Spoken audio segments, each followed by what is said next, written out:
இல்ல பிராமணர் அல்லாத ஒரு தலைவர் உங்களுக்கு இவ்வளவு சலுகைகள் காட்டும்போது, அத கூட நான் ஏத்துக்க மாட்டேன்னா, அது அது சலுகை நான் ஒத்துக்க மாட்டேன் அத. உங்களுடைய வேட்பாளர்கள நாம் தமிழர் கட்சி 6 பேர களத்துல இறக்கியிருக்கு. நாம் தமிழர் கட்சி. ம். என்ன? விஜய் கட்சி கூட 2 பேர இறக்கியிருக்கு. ம்.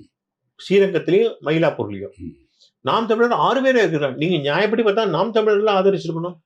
ஒரு கட்சி ஆதரிக்கணும், அந்த கட்சி கொள்கையை பார்க்க வேண்டாமா? நாங்கள் அடிப்படையான ஒரு கொள்கை இது இருக்கணும்ல. நாம் தமிழர் கட்சி சீமான் மதிக்கிறோம் அவரை. அதே சமயம் சில கொள்கைகள் ஏற்புடையதல்ல. என்னென்றால் மதபேதம், ஜாதி பேதம், மொழி பேதம், ஜியோகிராபிக்கல் டிஃபர் இதெல்லாம் பெருசு பண்ணக்கூடிய அந்த அணுகுமுறைகள் எங்களுக்கு எங்களுக்கு ஏற்புடையதல்ல. நாங்கள் நேஷனலிஸ்ட், நாங்கள் தேசியவாதிகள். அது எங்களுக்கு ஏற்புடையதல்ல. அதனால நாங்கள் நாம் தமிழர் ஆதரிக்க முடியாது. ஒன்று.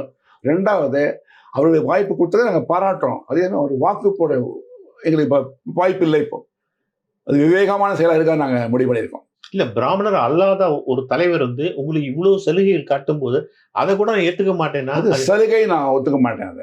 அவர் தன்னுடைய கால்குலேஷன்ல அவர் போட்டிருக்கிறது. அது அவருடைய ஒரு கணிப்பு அது. எங்களை பொறுத்த வரைக்கும் அந்த கட்சி கொள்கை எங்களுக்கு ஏற்புடையதல்ல.